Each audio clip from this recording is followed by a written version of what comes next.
तो कुछ साल पहले एआईबी की कुछ वीडियो आई थी जिसका नाम था honest Indian placement, campus placement. तो उसमें एक मास रिक्रूटर दिखाया था जो सबका मसीहा था, जो सबको जॉब देता था। अगर आपको याद हो तो मास रिक्रूटर, सबका मसीहा, मास रिक्रूटर सबको जॉब देगा। तो hey guys, welcome back to the new video. My name is Manish and I hope you all are doing absolutely fine.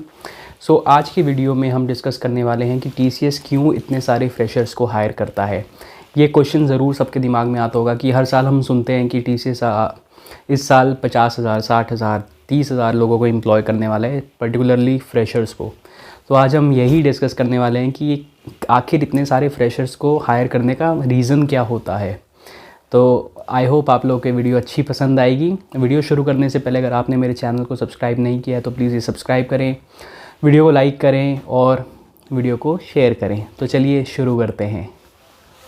तो कुछ साल पहले एआईबी की कुछ वीडियो आई थी जिसका नाम था honest Indian placement, campus placement. तो उसमें एक मास रिक्रूटर दिखाया था जो सबका मसीहा था, जो सबको जॉब देता था। अगर आपको याद हो तो मास रिक्रूटर, सबका मसीहा, मास रिक्रूटर सबको जॉब देगा। तो टीसीएस के लिए ये बात एकदम फिट बैठती है। सबको जॉब नहीं देता, टीसीएस में जॉब लगना भी एक मुश्किल टास्क है क्योंकि इतना सारा कंपटीशन होता है।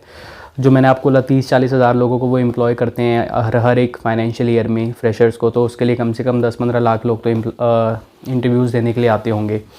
तो अगर आपने टीसीएस ज्वाइन किया तो congratulations, you are in safe hand. और आज मैं आप लोगों को बोलने वाला हूँ कि क्यों आप लोगों को हायर किया गया है, मतलब आखिरकार फ्रेशर क्या वैल्यू ऐड करता है ऑर्गेनाइजेशन में जिसके लिए इतने सारे फ्रेशर्स को हायर किया जाता है। तो सबसे पहला रीज़न जो है फ्रेशर्स को हायर करने का है कि उन्हें कंपनी को एक बेंच स्ट्रेंथ मिलती है।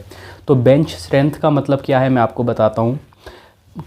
एम्प्लॉयज़ होते हैं हर ऑर्गेनाइजेशन में, कुछ काम कर रहे होते हैं, प्रोजेक्ट में होते हैं, एलोकेटेड होते हैं, और कुछ एम्प्लॉयज़ होते हैं जो काम नहीं कर रहे होते, जो कि बेंच में होते हैं। तो बेंच में भी एम्प्लॉयज़ रखने का फ़ायदा ये है कि जो प्रोस्पेक्ट प्रोजेक्ट्स होते हैं, जो फ्यूचर के प्रोजेक्ट्स हैं, तो आप अपने क्लाइंट को बोल सकते हो कि ये हमारे पास इतने सारे लोग बेंच स्ट्रेंथ में है और इन सब की ये स्किल्स, क्वालिफ़िकेशंस है, इसमें ये सब एक्सपर्टीज़ हैं। तो इससे आप लोगों को, मतलब जो कंपनी है उसको प्रोजेक्ट मिलने के चांसेस बढ़ जाते हैं, कंसिडरिंग कि उनके पास एक well equipped and well skilled bench strength है। तो पहला रीज़न ये था कि बेंच स्ट्रेंथ के लिए। दूसरा रीज़न मैं बताना चाहूँगा कि जो फ्रेशर्स होती है उनकी ट्रेनिंग कॉस्ट जो होती है वो कंपैरेटिवली बहुत ही कम होती है एज़ कम्पेयर टू आप किसी न्यू एम्प्लॉय को हायर करते हैं। तो जैसे मैं आपको एग्जांपल देता हूँ, जो फ्रेशर्स हैं वो हायर होते हैं 3.36 LPA के आसपास। और अगर आपको कोई भी एक नया एम्प्लॉय हायर करना है जिसका 4-5 साल का एक्सपीरियंस है, तो उसको आपको 10 से 12 देने पड़ेंगे। 10 से 12 देने पड़ेंगे, प्लस उसमें भी आपको थोड़ा सा ट्रेनिंग या केटी के ऊपर खर्च करना पड़ेगा। वो एकदम ही प्रोजेक्ट को हैंडल नहीं कर पाते। तो उस 12 की बजाय आप 3 फ्रेशर्स को हायर कर सकते हो और आप अपनी बिलिंग दुगनी या तिगनी कर सकते हो उनके एक्सपीरियंस क्लाइंट को ज़्यादा शो करके। तो दूसरा रीज़न ये था कि जो ट्रेनिंग कॉस्ट होती है, जो इफ़ेक्टिव कॉस्ट होती है फ्रेशर्स को हायर करने की, वो कम होती है किसी एक्सपीरियंस कैंडिडेट के मुकाबले। ठीक है। और तीसरा मैं आपको बोलना चाहूँगा कि नए फ्रेश माइंड्स होते हैं फ्रेशर्स, दुनिया भर के क्रिएटिव आइडियाज़ होते हैं और वो हर एक प्रॉब्लम को एक अच्छे नए तरीके से अप्रोच करने की क्षमता रखते हैं। ठीक है। तो इसलिए तो बोलते हैं कि जो फ्रेश माइंड्स होते हैं दैट ब्रिंग्स फ्रेश आइडियाज़। तो एक रीज़न ये भी होता है कि ज़्यादा फ्रेशर्स होंगे, एक पॉजिटिव एनर्जी होगी, एक स्ट्राइविंग एनर्जी होगी जो कि किसी भी प्रॉब्लम को सॉल्व करने का मादा रखती होगी। तो तीसरा रीज़न ये हो गया कि freshers bring new approach to the existing problems, जो कि प्रोजेक्ट यूटिलाइज़ कर सकते हैं अपनी प्रॉब्लम्स को सॉल्व करने के लिए। तो अभी मैंने आपके साथ 3 शेयर किए। सबसे पहला जो इम्पोर्टेंट था वो था बेंच स्ट्रेंथ बड़ी होती है तो उससे प्रोजेक्ट मिलने में फ़ायदा होता है। जो सेकंड था वो मैंने आपको बोला कि जो फ्रेशर्स की ट्रेनिंग कॉस्ट होती है वो एक न्यू हायर की कॉस्ट के मुकाबले बहुत ही ज़्यादा कम होती है, इसलिए ज़्यादा फ्रेशर्स को हायर करना ही एक अच्छा सौदा होता है कंपनीज़ के लिए। जो तीसरा मैंने आपको बोला वो था कि एक फ्रेश टेक लाते हैं किसी भी प्रॉब्लम को अप्रोच करने के लिए। जो नेक्स्ट मैं आपको बताना चाहूँगा वो है कि जो कि आप सब ने भी एक्सपीरियंस किया होगा कि फ्रेशर को आप जो रेपिटेटिव टास्क होते हैं वो आप दे सकते हैं। तो सोचो कि कोई भी सपोर्ट प्रोजेक्ट है जहाँ पे किसी को भी एक रेपिटेटिव टास्क देना है, मतलब किसी की एक्सेस देनी है या कुछ भी, मतलब जिस टास्क के लिए ज़्यादा टेक्निकल एक्सपर्टीज़ नहीं चाहिए। तो यूजुअली जो सर्विस ऑर्गेनाइजेशंस है उसमें ऐसा ही होता है कि आपको बिना किसी आपकी एक्सपर्टाइज़ जाने आपको प्रोजेक्ट में घुसा दिया जाता है for the sake of billing. तो ये भी एक रीज़न है कि you can assign mundane task to the freshers और वो कुछ बोलेंगे भी नहीं, ठीक है। और जो नेक्स्ट मैं आपको बताना चाहूँगा वो है कि हर एक ऑर्गेनाइजेशन को कॉर्पोरेट सोशल रिस्पॉन्सिबिलिटी होती है, ठीक है। मतलब जिस कंट्री में वो अपना बिज़नेस रन कर रहे हैं उसके लिए कुछ रिस्पॉन्सिबिलिटी होती है, वो कितने लोगों को एम्प्लॉयमेंट दे रही है, ठीक है। तो आपको पता है जो TCS जो है वो टॉप एम्प्लॉयर्स में आता है। इंडिया में सबसे ज़्यादा एम्प्लॉयमेंट देने में से जो कंपनी सबसे ऊपर रहती है वो TCS ही रहती है या टाटा ग्रुप ही रहता है। तो उससे क्या होता है कि उन्हें रेटिंग अच्छी मिलती है CSR पॉइंट्स के ऊपर, जो कि उन्हें कुछ ना कुछ तरीक़ों से बेनिफिट तो देती होगी, मुझे उसके बारे में ज़्यादा नॉलेज नहीं है।